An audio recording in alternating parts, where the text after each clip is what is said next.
नमस्कार दोस्तों। हम और रवि बुले, मतलब मैं और रवि बुले जी, हम दोनों बहुत समय के बाद लाइव हाजिर हुए हैं क्योंकि आज दो बड़ी फिल्में रिलीज हुई हैं। बड़ी मैं इसलिए कह रहा हूं कि एक के साथ आमिर खान का नाम जुड़ा हुआ और एक ऐसी फिल्म है जो पिछले 10 साल से बन रही थी, रितेश देशमुख की राजा शिवाजी और जुनैद खान और साई पल्लवी की एक दिन। मैं दोनों फिल्में देख चुका हूं और मैंने अपने रिव्यूज भी दे दिए हैं। इसीलिए मैं चाहूंगा कि हमारे प्लेटफॉर्म पर पहले रवि जी बताएं कि रितेश देशमुख की राजा शिवाजी में उन्हें क्या खूबियां लगी, क्या कमियां लगी और कहां पर वो इस फिल्म को रखते हैं। तो बहुत बहुत स्वागत है रवि जी आपका इस लाइव शो में। शुक्रिया उज्जवल जी, आपका भी स्वागत है इस बातचीत में। तो मैं चाहूंगा कि आज जी आपने अगर ये फिल्म देख ली है राजा शिवाजी, तो हाँ आप जी क्या सोचते हैं इस फिल्म के बारे में? पहले आप बताइए, फिर मैं अपने विचार रखूंगा। बिल्कुल।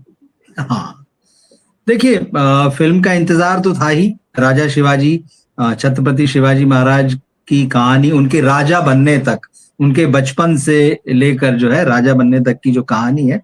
फिल्म मैंने देखी। मैं आपको तो मैं बहुत ज्यादा उम्मीद लेकर नहीं गया था, लेकिन ये जरूर था मेरे दिमाग में कि यार फिल्म को अच्छा होना चाहिए। जैसे कि हमेशा सोचते हैं कि भाई उसको जब आप हिस्ट्री पर बना रहे हैं तो उसको फैक्चुअली करेक्ट होना चाहिए।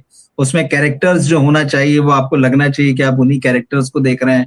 उसको शूट अच्छे से होना चाहिए, उसमें डायलॉग्स बढ़िया होना चाहिए, क्योंकि जब छत्रपति शिवाजी महाराज की कहानी आप दिखा रहे हैं तो फिर उसके डायलॉग्स में भी वो ओज होना चाहिए, वो तेजस्वी उनको उस तरह से होना चाहिए, बहुत सारी चीजें।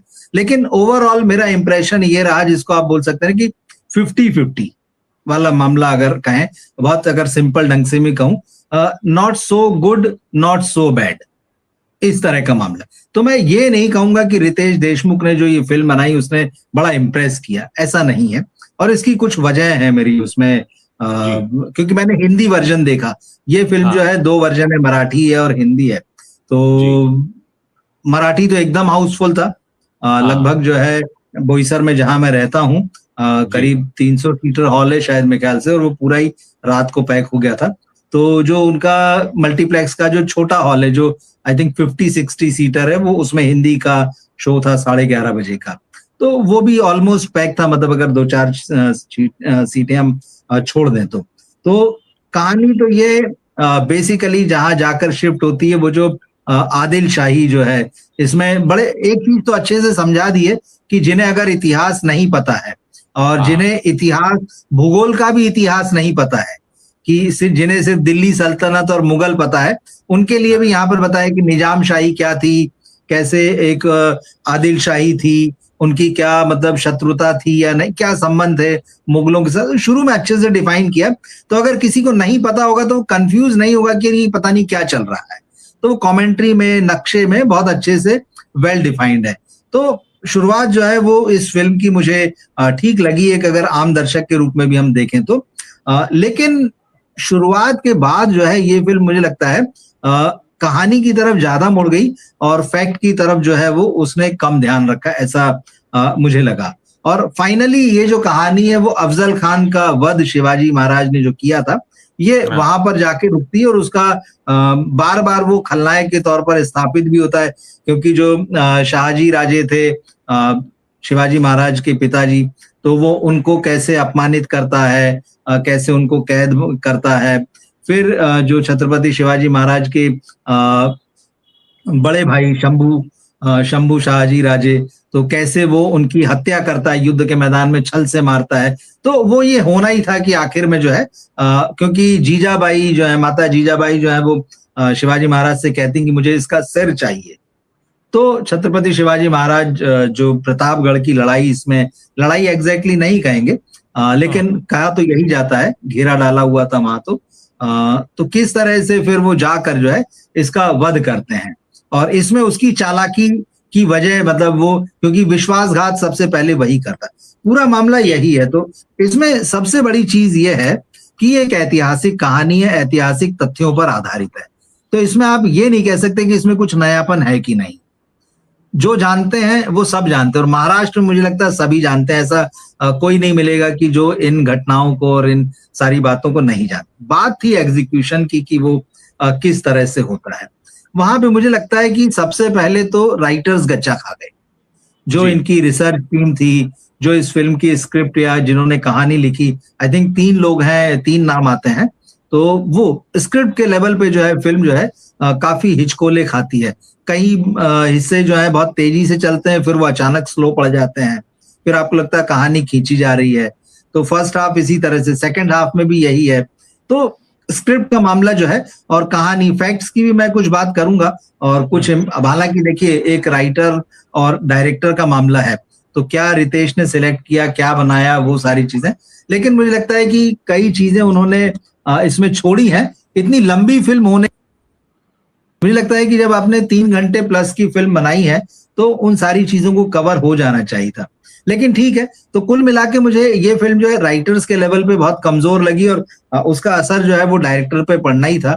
लेकिन रितेश, क्योंकि हम हिंदी में उनको पहली, मराठी में उन्होंने 1 या 2 फिल्में शायद बनाई हैं। एक फिल्म तो वेड़ है, एक शायद लय भारी, वो शायद उसमें से प्रोड्यूसर थे, मुझे एग्जैक्ट याद नहीं आ रहा। तो अब हम उनको बतौर डायरेक्टर भी यहाँ देख रहे हैं। डायरेक्टर के रूप में बहुत खास इंप्रेस नहीं करते हैं। इसकी वजह यह है कि आप एक हिस्टोरिकल सिनेमा बना रहे हैं, फैक्ट बेस्ड सिनेमा बना रहे हैं, जिन कैरेक्टर्स को आप दिखा रहे हैं वो इतिहास में है और उनका कैरेक्टराइजेशन भी मिलता है। लेकिन जब आप उनको पर्दे पर उतार रहे हैं फिल्म के रूप में, तो आप उनको किरदारों की तरह उतारने के बजाय वो फिल्म के हीरो की तरह उनको इंट्रोड्यूस करते हैं, उनको उसी तरह से शूट करते हैं। तो मामला कहीं ना कहीं जो है थोड़ा सा मुझे लगता है डिसबैलेंस होता है कि आप उसको पूरी तरह से एक बॉलीवुड फिल्म या वैसे मूल मराठी फिल्म है तो आप एक फिल्म की तरह देखें या आप उसको एक इतिहास की कहानी की तरह देखें। क्या कहना चाहते हैं, किस तरह से दिखाना चाहते हैं, वो भी मामला जो है यहाँ काफी मतलब मिसमैच होना जिसको कहते हैं। तो बहुत ज्यादा वहां भी इम्प्रेस करने वाला मामला नहीं लगा। मुझे लगता है उनको कुछ और फिल्में बनानी होंगी, तब शायद वो चीजों में क्लियर हो पाएंगे। साथ साथ मैं म्यूजिक की भी बात करूं, अजय अतुल का म्यूजिक है जिसको कि कहा जाता है कि भाई खास तौर पे मराठी सिनेमा में और जब इस तरह की ऐतिहासिक फिल्में हो तो उनका कोई जोड़ नहीं है। मगर यहाँ भी थोड़ा ये आप देखिए कि कोई भी गाना, मैं मराठी भी सुनता हूँ, हिंदी भी सुनता हूँ, जैसे कि उनकी रिदम्स, उनकी बीट्स जो होती है, म्यूजिकल जो होता है वो बजने लगता है। मतलब जब जैसे ही आता है तो आपके कानों में गूंजता है, वो आपको पकड़ता है। राजा शिवाजी में ऐसा कुछ भी नहीं हुआ। इवन जो एंथम है इस फिल्म का, वो भी उस तरह की पॉपुलैरिटी हासिल नहीं कर सका और हिंदी में तो मुझे कहीं नहीं दिखा। हो सकता है कि मराठी के ऑडियंस में वो पॉपुलर हो, मगर हिंदी में नहीं दिखा वो। तो ये कुछ एक चीजें हैं जो मुझे लगा कि बात नहीं बन रही। अब कैरेक्टर्स की भी मैं थोड़ा सा यहीं पे कंटिन्यू कर लेता हूँ। रितेश जो है, जैसा कि टीजर ट्रेलर में ही साफ हो गया था कि वो शिवाजी महाराज की जो पर्सनैलिटी है, जो या उनके जो रेखा चित्र मिलते हैं हमें, उनसे मैच नहीं करते हैं। देखिए, अगर आपको सिर्फ दाढ़ी, बाल या जो वो मुकुट कहते हैं, मुझे एग्जैक्ट वर्ड नहीं पता, जो सिर पे मुकुट ही कहेंगे हम उसे, उसके अलावा आप ड्रेसअप वगैरह पहन लीजिए, तो फिर ये फैंसी ड्रेस नहीं है कि मतलब आप फैंसी ड्रेस में तो फिर छोटे स्कूल के बच्चे भी बन के आते हैं, उस तरह से कद काठी। अच्छा, जब वो पर्दे पर आते हैं तो उनका जो लेफ्ट प्रोफाइल, राइट प्रोफाइल होता है, उसमें तो भी जब वो मिड शॉट होता है, हाफ दिखते हैं, तब तो भी वो थोड़ा ठीक दिख जाते हैं साइड से। लेकिन जब वो एकदम फ्रंट में होते हैं और जब पर्दे पर उनका पूरा कद काठी उभर के आती, तब वो बिल्कुल नहीं लगते। तब ये आपको अपने मन को कहना पड़ता है कि नहीं, ये छत्रपति शिवाजी महाराज ही दिख रहे हैं आपको। तो वो एक चीज है। लेकिन यहाँ 2-3 किरदारों ने मुझे बहुत इंप्रेस किया। सबसे पहला मैं नाम यहाँ पर लूंगा अमोल गुप्ते का, जो आदिल शाही के जो है ना सुल्तान बने। भाई मतलब वो कमाल की कास्टिंग है और बहुत कम बोले हैं, लेकिन उन्होंने जो परफॉर्म किया है आपको लगता है कि हाँ ये आदिल शाही है भाई जो दिख रहा है। दूसरा, संजय दत्त ने भी मुझे इंप्रेस किया। हालांकि हम बहुत डाउटफुल थे कि संजय दत्त तो संजय दत्त ही दिखेंगे, लेकिन नहीं, उन्होंने इस फिल्म में मैं कहूंगा कि एक्टिंग की है और वो अफजल खान के किरदार में उन्होंने जान डाली है। और 2 और जो कैरेक्टर हैं, जो सचिन खेड़ेकर, शाहजी राजे जो बने हैं, और माता जीजाबाई के रोल में भाग्यश्री जो है, ये 2 कैरेक्टर भी, इन्होंने काम भी बहुत अच्छा किया, बिल्कुल कैरेक्टर में नजर आते हैं, परफेक्ट लगे हैं। तो ये कुछ चीजें थी जो दोनों, मुझे लगा कि ये कुछ प्लस पॉइंट भी हैं, कुछ माइनस पॉइंट भी हैं। देखिए, मैं जब इस फिल्म को देखने गया तो मेरे मन में चिंता ये थी कि ग्रैंड मस्ती जैसी फिल्मों में हमने रितेश देशमुख को देखा है और अब हम उनको देखने जा रहे हैं छत्रपति शिवाजी महाराज के कैरेक्टर में। तो बड़ी चिंता थी मुझे कि हम उसको एक्सेप्ट कर पाएंगे या नहीं। तो उस बेसिक लेवल पे मैंने उनको एक्सेप्ट किया कि हाँ भाई ये शिवाजी प्ले कर रहे हैं, वरना मैं तो लग रहा था कि मैं एक्सेप्ट ही नहीं कर पाऊंगा। अब हम उसके आगे बढ़ते हैं। तो जैसा कि आजकल ज्यादातर फिल्मों में होता है, जैसी फिल्म शुरू होती है थोड़ी देर बाद अपना मोबाइल निकाल लेते हैं, या थोड़ी देर बाद मन होता है इसको छोड़ के चलते हैं, है ना, सब मजा नहीं आ रहा, या आप सोचते हैं कि इंटरवल कब होगा, मतलब आप बगलें झांकने लगते हैं। तो मुझे वो चीजें इसमें नहीं लगी, एक चीज। दूसरा, मैं ये मानकर गया था कि हम ये ना देखें इसमें कि इसमें वही तथ्य दिखाए गए हैं जो कि हुआ होगा, और उनका एक डिस्क्लेमर आ भी जाता है, और आना भी चाहिए आजकल जैसा माहौल हो चुका है देश का, कि भाई ये कोई ऐतिहासिक साक्ष्य नहीं है, और इसको आप इस तरह से देखें कि एक प्रस्तुतिकरण है। और हाँ, जो सबसे अगर मैं कहूं कि मैं इस फिल्म में कोई सबसे बड़ी कमी अगर ढूंढूं तो वो वीएफएक्स की है। एक बाकायदा हाथी वाला सीक्वेंस है जो बिल्कुल नकली लगता है, और समझ में नहीं आता कि 100 करोड़ रुपए की लागत में वो वीएफएक्स इतना सस्ता क्यों है। तो वो एक सबसे बड़ा माइनस पॉइंट। और आपने बिल्कुल सही कहा, अमोल गुप्ते की एक्टिंग हो, चाहे विद्या बालन की एक्टिंग हो, या फिर एंड में जो सलमान खान की एंट्री है जो सीटी बजाने के लिए रखी जाती है, और वो अपना काम करके गई है। लेकिन हाँ, ये बात सही है कि पूरी तरह से शिवाजी महाराज वो नहीं लगते हैं। लेकिन मैं जिस स्तर से सोच कर गया था कि मामला बिल्कुल ही डगमगा जाएगा, क्योंकि रितेश देशमुख की जो एक इमेज है वो कॉमेडियन की है, अपने बच्चों से भी उन्होंने काम कराया है दोनों से, तो वो भी उसमें दिख रहा है। दूसरा, एक बात जो है कि हाँ, हम अगर देखें तो साउंड वाइज ये फिल्म उतनी मतलब उतना वजन नहीं रखती है, जो आपने कहा म्यूजिक वाइज, साउंड वाइज, तो हाँ वो है। और दूसरा, बिल्कुल आपने सही कहा कि जब पूरी कदकाठी में दिखते हैं रितेश देशमुख, तो हमें कन्विंस करना पड़ता है कि ये रितेश है।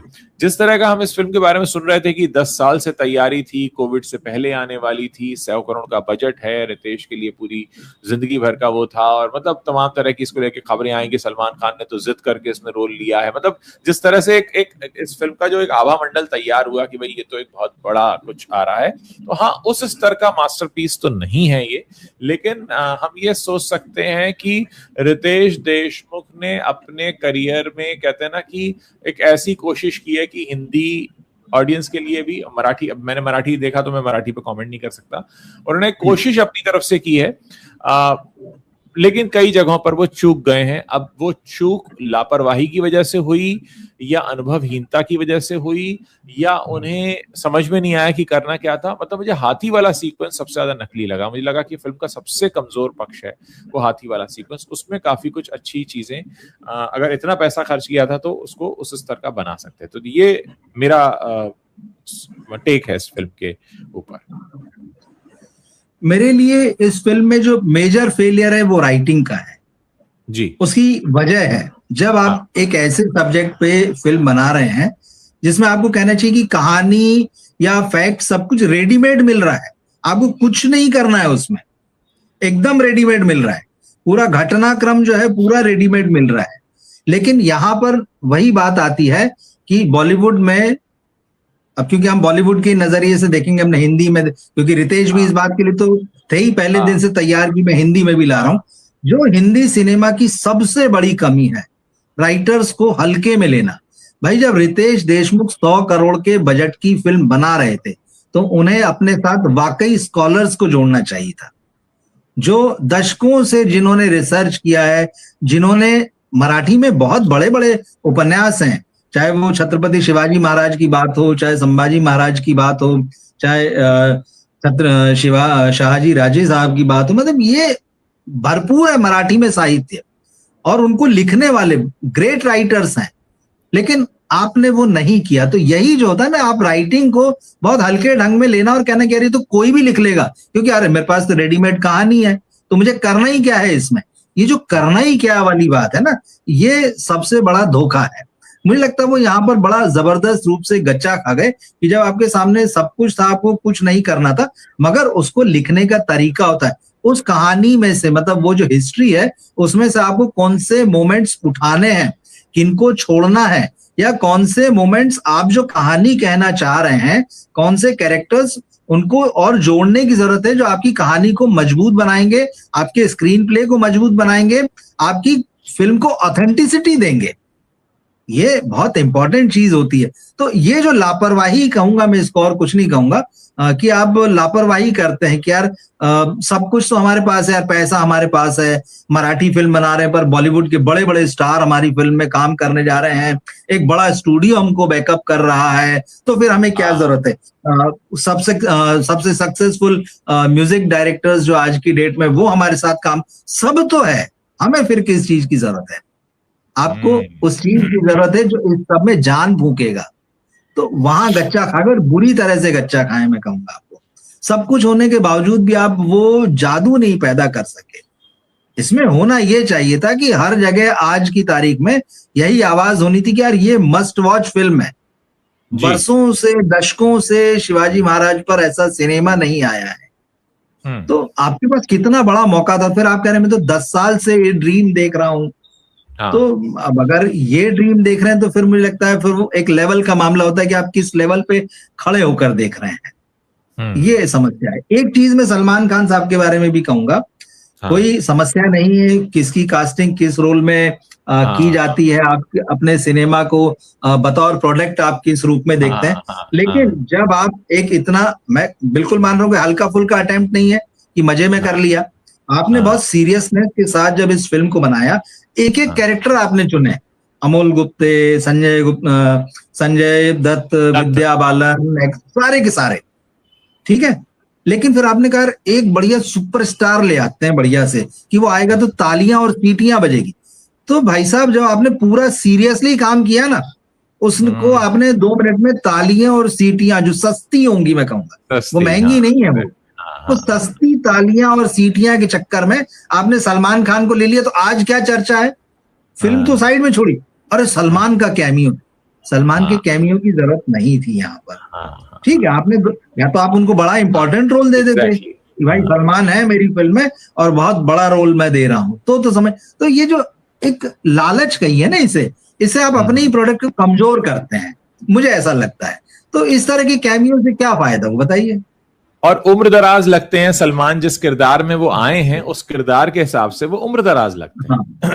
वो उम्र दराज हो ही चुके हैं, बिल्कुल हो चुके हैं। और अभी तो मैं इसमें कैरेक्टर्स की बात ही नहीं कर रहा हूं, मैं हिस्ट्री की या फैक्ट्स की बात ही नहीं कर रहा हूं कि क्या होना चाहिए था, क्या यहाँ पर मिसिंग है, उसमें तो हम जा ही नहीं रहे कि कहें कि यार लोग बाल की खाल निकाल रहे हैं, जो फिल्म है उसी पे रहो, तो हम उसी पे रहते हैं। वरना अगर आप उस तरह से देखने जाएंगे तो बहुत सारी चीजें हैं। तो कुल मिला के मुझे देखिए, हम एक, भाई मैं भी मराठी हूं, तो एक हमारा इमोशनल कनेक्ट है, एक हमारा रिस्पेक्ट है, सारी चीजें हैं, है ना। छत्रपति शिवाजी महाराज के साथ में हम बचपन से देखते सुनते आए, घरों में कहानियां, घरों में उनकी बड़ी बड़ी तस्वीरें, वो सब कुछ है। लेकिन वो जो हमारे दिमाग में है वो आपकी सिनेमा में नहीं दिखता है, जबकि आपने उस पर 100 करोड़ रुपए खर्च किए हैं। तो ये हर मराठी मानुस के साथ में ये चीज मुझे लगता है कि वो रिस्पेक्ट है, वो इमोशनल कनेक्ट है, वो मिट्टी है, वो इतिहास है, हवा पानी सब है, और वो देख भी लेगा। हो सकता है वो बहुत डेप्थ में नहीं जाएगा, अगर हमें तो इसी में मजा आ गया तो कोई समस्या नहीं है उसमें।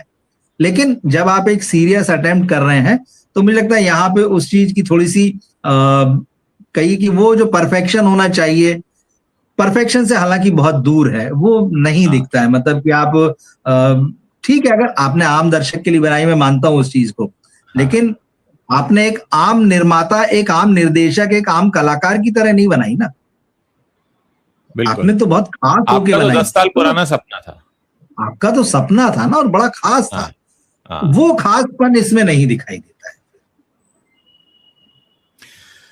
अब अगर हम बात करें एक दिन की, जो आमिर खान प्रोडक्शंस की फिल्म आई है, तो मैं चाहूंगा कि क्या आपने मुझे बताया था कि आपने एक दिन नहीं देखी, लेकिन आपने एक दिन जिस फिल्म पर बनी है, वनडे उसका नाम है, थाई फिल्म है, आपने उसको देखा है। तो मैं चाहूंगा कि पहले आप उसके बारे में बताएं, फिर हम एक दिन के बारे में बात करेंगे। तो रवि जी बताएंगे कि एक दिन जिस फिल्म का रीमेक है, तो ओरिजिनल वर्जन रवि जी ने देखा हुआ है जिसका नाम है वनडे, वो थाई भाषा में बनी थी और ये उन्होंने देखी है। तो एक बार पूछते हैं रवि जी से कि उसका कैसा आपका अनुभव था। देखिए, वो फिल्म मैंने इसलिए नहीं देखी कि वो फिल्म यहाँ लगी ही नहीं, बोईसर में जहाँ मैं रहता हूँ। हाँ, तो लगी होती तो शायद मैं देखता भी उस फिल्म को, और मेरा मन था कि चलो आज मैं एक फिल्म देखूंगा, एक कल देख लूंगा, तो वो लगी ही नहीं है। यहाँ पे एक चीज है, अब इस फिल्म को जब से ये फिल्म अनाउंस हुई है, तो ये चर्चा तो हो ही रही कि भाई ये थाई फिल्म का रीमेक है और ये वो। इस फिल्म में क्या है, इससे पहले मैं एक चीज जो मेरे दिमाग में आज शाम को आई, मैं वो शेयर करना चाहता हूँ आपसे और सभी साथी जो दर्शक जुड़े हैं हमारे यहाँ पे।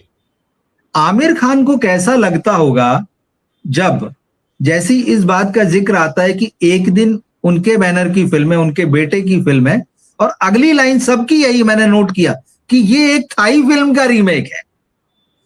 अगर आमिर खान साहब सुने, उन तक पहुंचे, या कोई जर्नलिस्ट साथी हमारा देखे, वो जरूर पूछे आमिर खान से कि आपको कैसा महसूस होता है, क्योंकि आप सारे रिव्यू उठा के देखिएगा, चाहे वो वीडियो में बने हो, चाहे वो डिजिटल हो, चाहे वो प्रिंट में हो, कोई रिव्यू आपको या इवन कोई न्यूज ऐसी नहीं मिलेगी एक दिन के बारे में जहां ये दर्ज नहीं है कि ये एक थाई फिल्म का रीमेक है। तो आमिर खान को बतौर प्रोड्यूसर और बतौर एक उभरते हुए एक्टर के पिता के नाते कैसा लगता है कि उनकी फिल्म के साथ एक कुचल्ला जुड़ा हुआ हर जगह पे थाई फिल्म का रीमेक है। ये बड़ी बात है, मतलब इस पे सोचने वाली बात है मुझे ऐसा लगता है। नहीं, बिल्कुल आपकी बात सही। अभी स्पेनिश फिल्म का रीमेक तो बना के चुके ही हैं सितारे जमीन पर। और हालांकि वो ये भी कह चुके हैं कि वो रीमेक कोई अपनी क्रिएटिविटी मान लेते हैं, तो वो उनका पक्ष है, वो जाने। लेकिन मैं अगर अपने आप को रख के देखूं कि मैंने कोई चीज क्रिएट की है और उसका साथ पुछल्ला ये हम हर बार जुड़ा रहे कि ये तो वहां से नकल है, ये तो वहां से इंस्पायर है, ये तो वहां का रीमेक है, मुझे तो नहीं अच्छा लगे। मतलब मैं इसको ऐसे देखता हूँ, और बहुत सारे लोग होंगे जो जेन्युइनली क्रिएटिव हैं, उनको ये नहीं पसंद आएगा। तो खैर, ये एक बात आज मेरे दिमाग में। अब इस फिल्म को मैंने करीब 1-1.5 साल पहले ही देखा था, ज्यादा पहले नहीं। और वो फिल्म जो है मुझे फर्स्ट हाफ में अच्छी लगी थी, क्योंकि अब मैं बात कर रहा हूं तो दोनों हिस्से में, क्योंकि कहानी जो है बहुत सिंपल है। कहानी बता ही देते हैं, क्योंकि सबको पता ही होगी कि भाई एक दफ्तर है, और उसमें दफ्तर मतलब ये जो कंप्यूटर वाला है, आजकल सब जगह कंप्यूटराइज्ड है, तो एक डिपार्टमेंट होता है जो कि सारा कंप्यूटर IT डिपार्टमेंट का वो लड़का है, और वो एकदम उसको कोई नोटिसेबल नहीं है वो। और उसमें वही एक लड़की बड़ी वहां खूबसूरत है, ये लड़का उसको देखता रहता है, चाहता है उससे बात करूं, लेकिन ये अपने आप में इतना शाई है कि ये किसी से ही बात नहीं करता है, और हर कोई इसको हल्के में लेता है। एक आध दोस्त जरूर है इसका, लेकिन हर कोई इसको हल्के में लेता है। और उसी कंपनी का एक बॉस है जो कि बड़ा हैंडसम है, इंटेलिजेंट है। तो जिस लड़की पर ये लड़का फिदा रहता है, वो उस पर फिदा रहती है, हालांकि वो शादीशुदा है। ये ओरिजिनल फिल्म का बता रहा हूँ, यहाँ का मुझे नहीं पता। जी हाँ, यही वो शादी है ना, वो शादीशुदा है। इन दोनों का प्रेम चल रहा है। फिर कंपनी का वो जो ओनर है, जो हेड है, वो अनाउंस करता है कि भाई बहुत सारा प्रॉफिट हुआ है और हम लोग जापान चल रहे हैं। वहां भी जापान जाते हैं थाईलैंड से, तो हम जापान जा रहे हैं, वहां कोई फेस्टिवल वगैरह होता है, सीजन होता है, तो वहां चलेंगे। तो इसको रहता है कि इस बहाने जो है चलो ठीक है, पूरा ऑफिस जा रहा है। लेकिन वो दोनों अलग रहते हैं, क्योंकि वो दोनों एक दूसरे से प्रेम करते हैं। ये अपना पीछे पीछे साइड में अपने एक दोस्त के साथ रहता है, और दब्बू सा तो रहता ही है। फिर एक वो मंदिर मिलता है जिसके बारे में होता है कि यहाँ घंटा बजा दो तो विश पूरी हो जाती है। तो वो घंटा बजाता है, और उसका यही रहता है कि भाई चाहे एक दिन सही मैं इसके साथ बिता सकूं, या इससे प्रेम जो भी है। और फिर सडनली वहां एक एक्सीडेंट, तूफान जैसा आता है, कुछ होता मुझे याद नहीं, लेकिन उस लड़की का एक्सीडेंट हो जाता है। हाँ, तूफान आता है और इनको शायद वापस जाना पड़ता है पूरी टीम को। और उस बीच एक एक्सीडेंट होता है इस लड़की का, जिसमें उसकी याददाश्त चली जाती है। सब लोग जाते हैं, ये लड़का नहीं जाता है। और फिर ये अस्पताल जाता है, तो अस्पताल वाले सोचते हैं कि शायद यही इसका दोस्त वगैरह है। तो डॉक्टर उसको समझाती कि एक दिन के लिए इसकी याददाश्त गई है, मगर वापस आ जाएगी। पर जब वो याददाश्त वापस आएगी, तो ये बीच का एक दिन उसको याद नहीं रहेगा। तो इस लड़के को लगता है कि बस यही दिन है जो विश पूरी हुई, जो एक दिन मांगा था। तो वो एक दिन, उनके पास कुछ पास या टिकट्स रहते हैं जापान के अलग अलग जगह या पार्क में घूमने के लिए, जो भी फेस्टिवल या जो भी है। तो ये उसको लेके घूमता रहता है, उसकी मेमोरीज बनाता है। और फिर फाइनली और वो वो लड़की कन्विंस नहीं हो रही होती कि ये शायद मेरा बॉयफ्रेंड हो सकता है, पर ये उसको करता है और उसको बताता है कि हम लोग पहले से साथ में। फिर धीरे धीरे जब दिन बीतता जाता है, तो एक मोमेंट आता है जब होटल में या कहीं होते हैं, फिर ये बता देता है कि ऐसा ऐसा मामला है।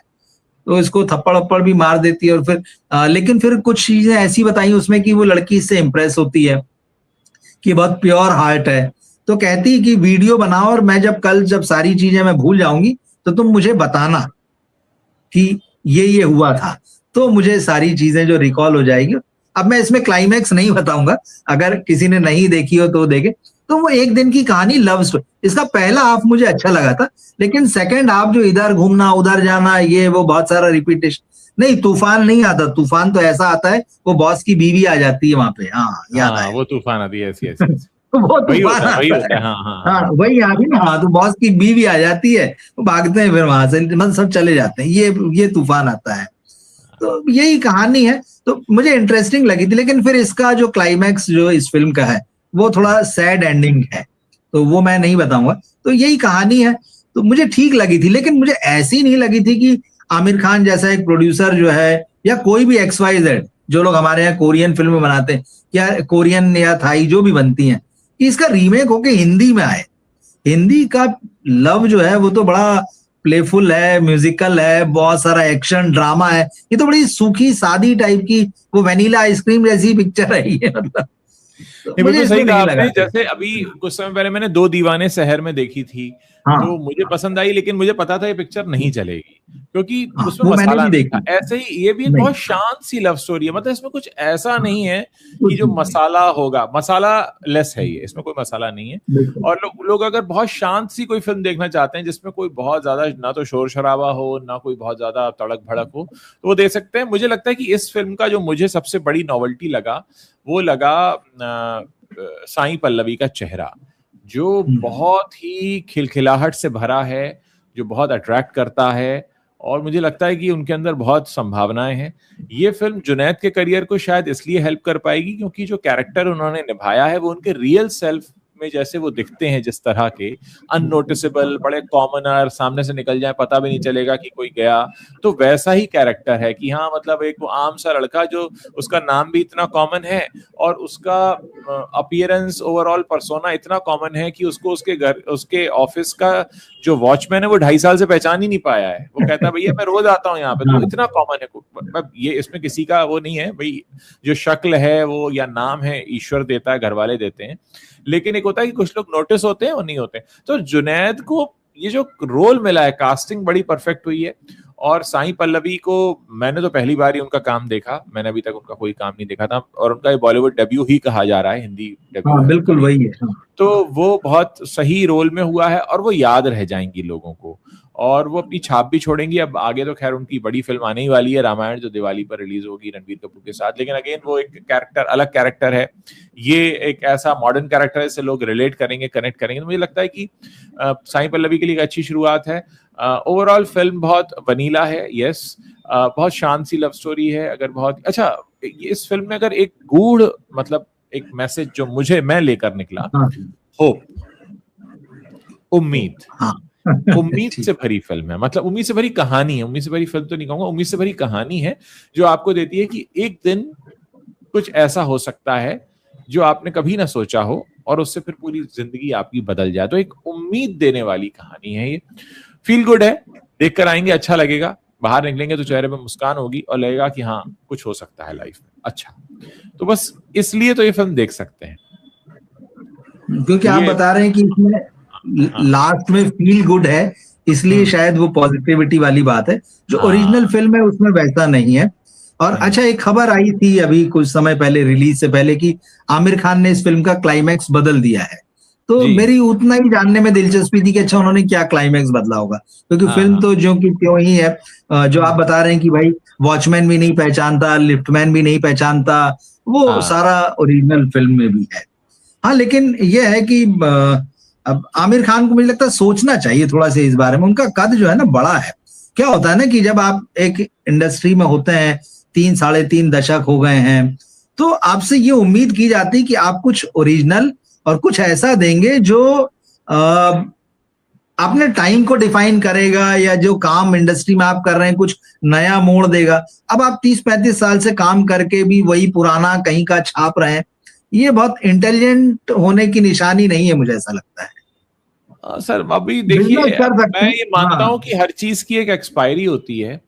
इन लोगों का काम ठीक। करते करते क्रिएटिविटी में देखिए, कोई भी हो, आप बड़े से बड़ा डायरेक्टर उठा लीजिए, आप भंसाली हो, घई हो, महेश हाँ, भट्ट हो, श्याम बेनेगल हो, कोई हो, वो एक समय के बाद चुक जाते हैं। मतलब वो ये कहते हैं तो ना, वो सच है। हो जाता, खत्म आ जाता, मतलब वो एक छाप पढ़ के राउंड सर्किल होके फिर वहीं। तो आज मुझे लगता है कि आमिर खान हो या कोई भी हो जो इतना लंबा काम कर लेता है ना, वरना तो इंसान की उम्र 500 साल होती है, लेकिन हम आमतौर पे देखते हैं इंसान 80-90 साल में ऊपर पहुंच जाता है, 100 साल में मैक्सिमम। तो मुझे लगता है कि वो एक, वैसे मैं आई ट्रूली बिलीव इन की age is just a number, लेकिन तब भी मतलब एक कोई कितना ही क्रिएटिव हो जाएगा, मतलब अभी जो ये कर सकते थे वो तो ये सब कर चुके हैं। अब इन्होंने बस वही नहीं किया जो ये कर नहीं सकते थे, वरना जो कर सकते थे वो तो सारे कर लिया है। तो कुल मिला के मामला ये है। और मुझे लगता है कि कम से कम बीच में से उठ के नहीं आने वाली फिल्म आज 2 रिलीज हुई हैं, जिसमें से मेरे जैसा दर्शक बीच में से उठकर नहीं आएगा। मतलब आजकल तो पिक्चर देखने जाते में यही डर लगता है मुझे कि यार बीच में से उठ के आना पड़ेगा, इतनी बोर होगी। मतलब हमारा पैमाना देखिए सरकते सरकते कहाँ चला गया। हमने DDLJ और दिल तो पागल है और हम आपके हैं कौन का जमाना देखा, मैंने प्यार किया था, और आज हम ये पैरामीटर लेके चलते हैं कि यार बीच में से उठ के तो नहीं आना पड़ेगा, क्या हम इस फिल्म को पूरी देख पाएंगे, हम बीच में फोन तो नहीं खोलेंगे, कहीं हमें ऐसा तो नहीं लगेगा कि यार कहाँ आ गए, क्यों आ गए। तो हमारा पैरामीटर देखिए इन्हीं लोगों ने कितना नीचे कर दिया है। मतलब हम उस जनरेशन से आते हैं जहां लोग धक्के खाकर टिकट खरीदते थे, वहां से हालत ये है कि हॉल तो पूरा खाली पड़ा होता है, आप जहां मर्जी चाहे बैठे। ये भी हाल दोनों ही फिल्मों का यही हाल था। हार्डली मतलब मुश्किल से 20 दर्शक होंगे दोनों ही फिल्मों में मिलाकर, मतलब 20 ही दर्शक होंगे। हाँ, तो देखिए खैर उम्मीद करते हैं कि आगे थोड़ी दशा सुधरे और नहीं, बहुत जरूरी है, बहुत जरूरी है। हाँ जी, तो बहुत बहुत अच्छा लगा। शहर में का आपने जिक्र किया। हाँ, मैं कहूँ मुझे भी वो फिल्म अच्छी लगी थी। अच्छा, ऐसी फिल्मों की ऑडियंस है, अच्छी लगती है, अच्छी बनती तो अच्छी लगती है। OTT पर भी आ गई है, OTT पर आ गई है, OTT पर भी आ गई। अच्छी फिल्म थी। नहीं ठीक है रवि जी, बहुत अच्छा लगा आपसे इंटरेक्ट करके, बहुत समय बाद। हाँ, बहुत दिन हो गए। और भी कोशिश करेंगे आपके साथ लाइव सेशन करें। बीच में YouTube हमारा साथ बिल्कुल नहीं दे रहा था, नोटिफिकेशन पहुंचता ही नहीं है, तो पता चला हम दोनों यहाँ लाइव बैठे रह जाते हैं और किसी को कुछ पता ही नहीं चलता। बाद में तो कहते हैं अच्छा आप लाइव भी आए थे। तो अच्छा, एक हमारे दर्शक हैं सिनेमा एनालिसिस, वो लिख रहे हैं आर्यन खान को किस लिए एज अ हीरो लॉन्च नहीं किया गया, क्योंकि उसको भी पता है कि अगर वो बतौर हीरो लॉन्च होगा तो उसका हाल भी जुनैद खान जैसा ही होगा। खैर ये किसी का पॉइंट ऑफ व्यू हो सकता है। हाँ, पॉइंट ऑफ व्यू है ये। हम किसी के बारे में क्या ही कह सकते हैं। इंडस्ट्री में तो बड़े बड़े नहीं है उसके बारे में क्या कहें। हमने अलग अलग तरह के हीरो देख लिए इंडस्ट्री में, तो खैर कुछ कहा नहीं जा सकता। लेकिन बहुत अच्छा लगा रवि जी आपसे बहुत दिनों बाद लाइव साथ में बात करके। आगे भी लाइव जुड़ेंगे। बहुत बहुत शुक्रिया।